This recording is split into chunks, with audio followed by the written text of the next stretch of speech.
Vous écoutez RM1, Nord-Sud 98.9, Centre 97.3, Est-Ouest 91.7. RM1, la radio nationale. RM1, it's 9 o'clock.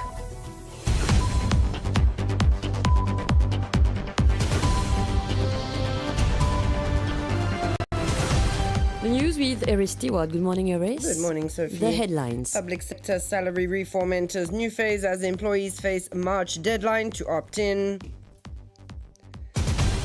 Cyclone season forecast remains normal, but experts warn of increasing storm intensity.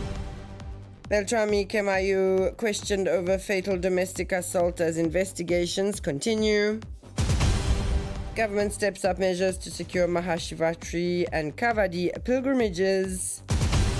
Shaga's sovereignty bill clears third reading in House of Lords. AGOA extension gains momentum as Mauritius prepares for trade talks with the United States.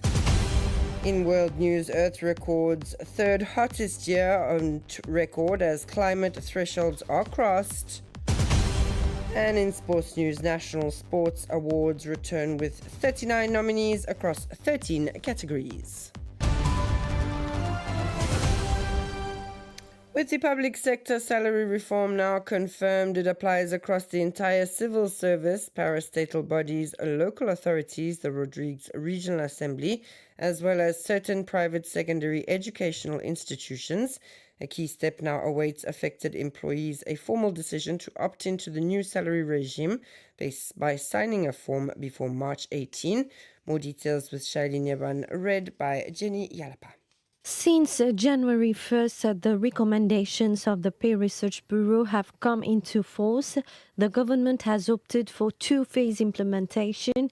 50% of the salary adjustment is applied from this month, with full implementation scheduled for January 2027.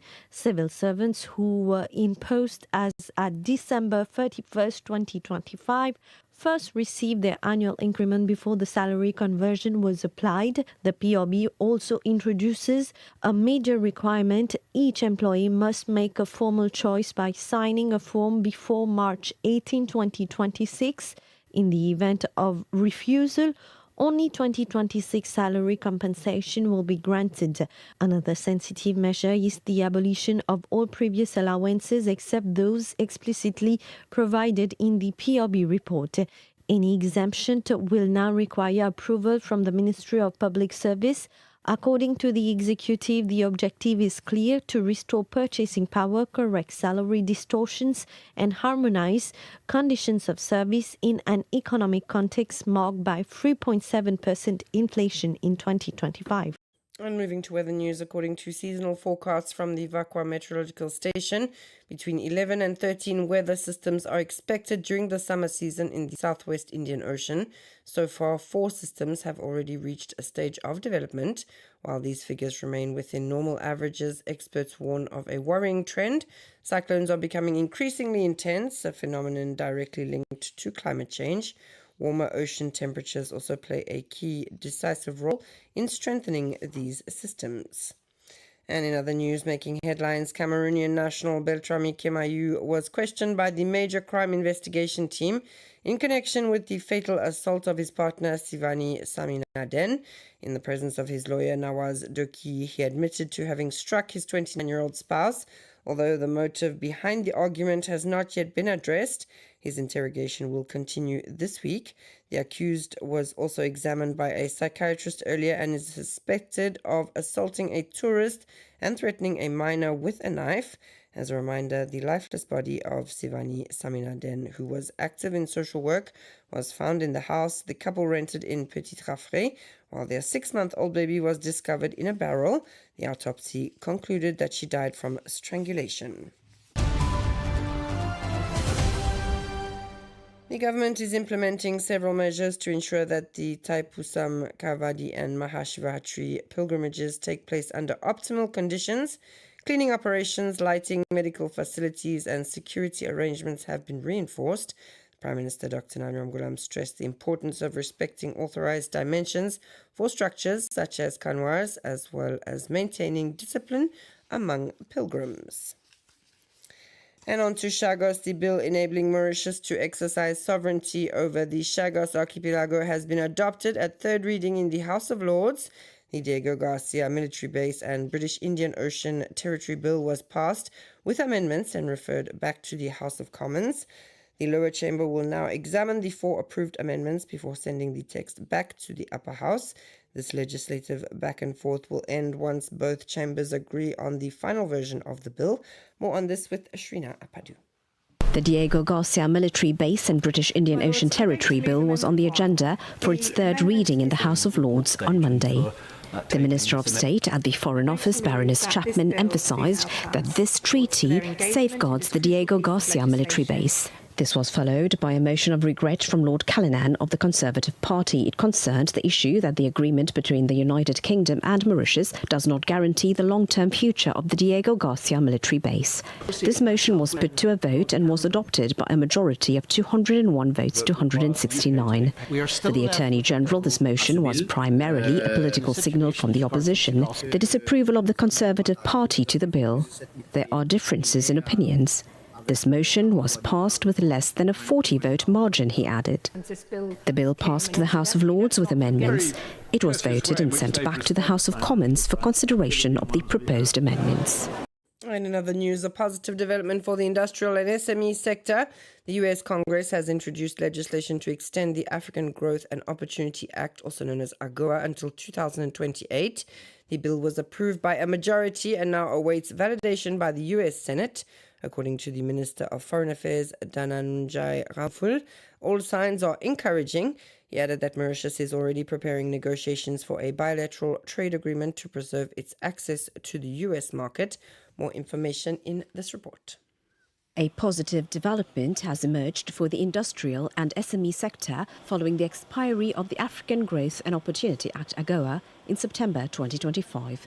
A bill proposing a 3-year extension of the AGOA was passed early this morning by a majority in the US Congress.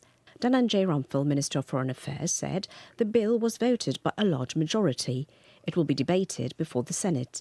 The AGOA will be renewed for 3 years. According to him, Mauritius, classified as a higher income economy at a certain moment, will not be eligible under the AGOA, but meanwhile it's important that the government negotiates a specific bilateral agreement with the US.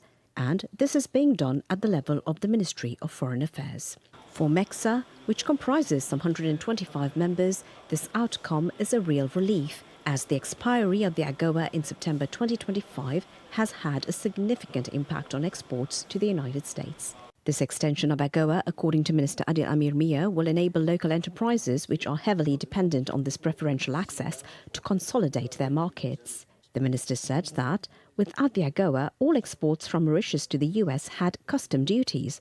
This is an opportunity to relaunch exports to America. He went on to say that the stability of commercial exchanges is important for Mauritius in terms of job preservation. The AGOA will be retroactive as from its expiry date of 30th September. AGOA allows thousands of products to be exported to the United States duty-free, which represents a major competitive advantage for the country. And it's 9:08. You're listening to RM1. We move to international news. The planet recorded its third hottest year on record in 2025, extending an unprecedented streak of extreme heat with no relief expected this year, according to US researchers and EU climate monitors.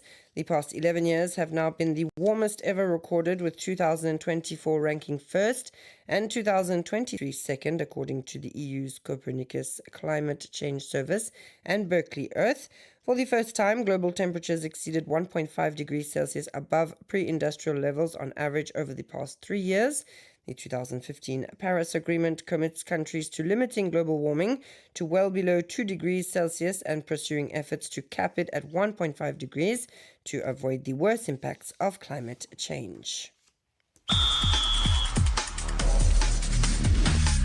And in sports, the National Sports Awards return after a 2-year break, with the Ministry of Youth and Sports aiming to make the event a major success at Côte d'Or. On February 6th, Minister Devin Nagalingam unveiled the list of 39 nominees across 13 individual and team categories. And finally, football with the African Cup of Nations semi-final action takes place this evening at 9 p.m, where Senegal will look to maintain the composure shown in the quarterfinals against Egypt, inspired by a determined Mohamed Salah chasing his first international title. The match will be broadcast live on NBC Sports 11 and NBC Play. At midnight, host nation Morocco will then face Nigeria, the tournament's most prolific attack with 14 goals. That's all from me this morning. Thanks so much for tuning in. Stay tuned now to Lizzie with the